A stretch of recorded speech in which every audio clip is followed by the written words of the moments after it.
What's going on, everyone? My name's Roszko and we are back. We're gonna be taking a look at the new Yeezy 350 V2 Israfil. This sneaker dropped on August 22nd for a retail price of $220. I was lucky and I had to secure my pair locally. So shout out to you, bro. You know who you are. Because if you guys tuned into the live call, unfortunately your man took another L. Because this shoe was only available via Adidas. So that was either Yeezy Supply or the Adidas app raffle. I mean, it's never a Yeezy release without an issue on Yeezy Supply, right? I just had so many issues on Yeezy Supply. Main big issue was that review and pay screen. You know, I was able to get through, you know, select my size, but when I had to get to the payment screen, it just got stuck. It just kept loading review and pay. I kind of got like frustrated and I just panicked. And I ended up backing out, which I probably shouldn't have. Backed out, cleared my history, cleared my cookies, got right back in. Then it said my session was timed out. Crazy release. Congrats everybody that was able to secure their pair. Now I was able to check these out before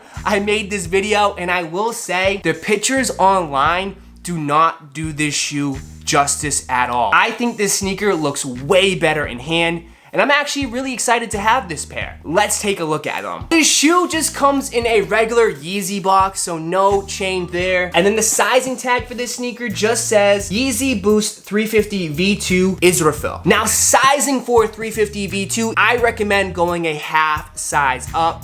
I find that Yeezys do run a little small. Now let's take a look at them. Whew. Yeah, these are nice, man. They're just different. So here are the Israfil 350 V2s. There's a little bit confusion going on with this new sneaker, and that is this card right here. You should have gotten this card in your box. Now, all it says on the card is that a special knitting process creates a one-of-a-kind prime knit upper for every pair, ensuring nobody else has one just like these. Everyone out there who's gotten this shoe has their own unique Israfil 350 V2. Very similar to the Zion. I know a lot of people were confused, you know, or saying, you know, their shoe was a reject, or, you know, it had some sort of quality control issue because one stripe was longer than the other, or the color was a little bit different on the bottoms. They're just all made different now. I know it's just gonna get a little bit trickier now to legit check 350 V2s, but my suggestion is this card right here. This is probably the best way to legit check shoes, you know, besides looking at the sneaker. I think that's a really cool thing, you know, makes it one of a kind, makes it feel like these are special, made to you. Another thing I wanna say, if you noticed, my pair does not have an extra set of laces.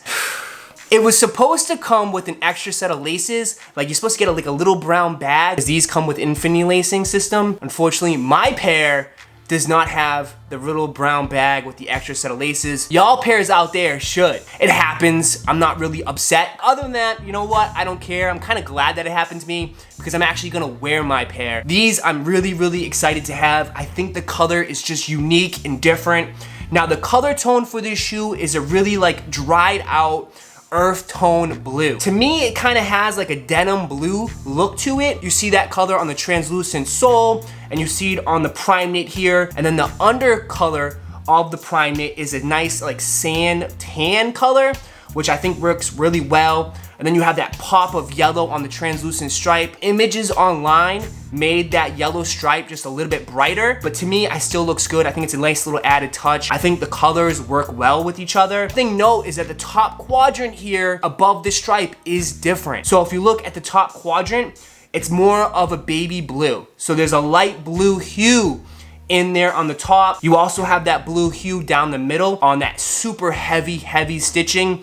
They like to change up the stitching of the 350 V2s, which gives the shoe definitely a little bit more of a pop. It's super noticeable. I don't mind it. I think it's cool. I think my favorite part on this sneaker though has to be the medial side. That super heavy stitched on the side of the sneaker where it's kind of just like the heavy blue definitely pops and stands out. That is my favorite part on the sneaker. I think it's really cool. And then also on the back, no pull tab. Pull tab will not be coming back anytime soon, it looks like. You know, because the next few Yeezys, Azreals, Abez, even Lydia, they all don't have pull tabs. So we might not see a new colorway with a pull tab till 2021. Now it does feature the infinity lacing system, which I think it's cool. A lot of people ask me, how do I feel on this? I think I might not mind this. You know, the lacing on the 350 V2 is kind of useless. The sock-like shoe, I mean, you don't really tie your sneaker to make it a little bit tighter. This having the infinity lacing system, I'm okay with it. Now, bottom of the pair is like a clear yellow, kind of like a worn out yellow tan. These will get trashed, but it's not like you're gonna see it. But overall, I think this is a great colorway. I think it's solid. There's not really, you know, a lot of 350 V2 colorways like this. I know a lot of people complain out there saying these 350 V2s all look the same, but on this one, it is different. And that's why I would say this is probably a top tier for me. I don't think this is the worst one or even like bottom 3. I think when it's all said and done for 2020, to me, when I make my list, I'm probably gonna put it on the top half because I do like this color and I think this will be a great sneaker for this upcoming fall. Resale value for this shoe is very, very low. 350 V2s nowadays do not resell for a ton of money. They're not really high profit margins on the quick flips for these shoes because they've made so many pairs of this sneaker now. If you take an L, you don't really have to go out there and buy this shoe for resale. You can always just wait because there's gonna be another 350 V2 that's gonna be coming out right around the corner. I think this is a hold. If you have a pair, I would certainly hold it. Yeezys always go up over time. This pattern is very similar to the prior 350 that we got, which is the Zions. I'm still gonna say that the Zions are the best 350 V2 for 2020. These things are fire, but I still love them. I still love the Israfils. I think they're dope. That is my video for you guys today. Hopefully you guys enjoyed. If you did, go ahead and smash that like button for me and subscribe to the channel. And like always, I'll catch you in the next video. Peace.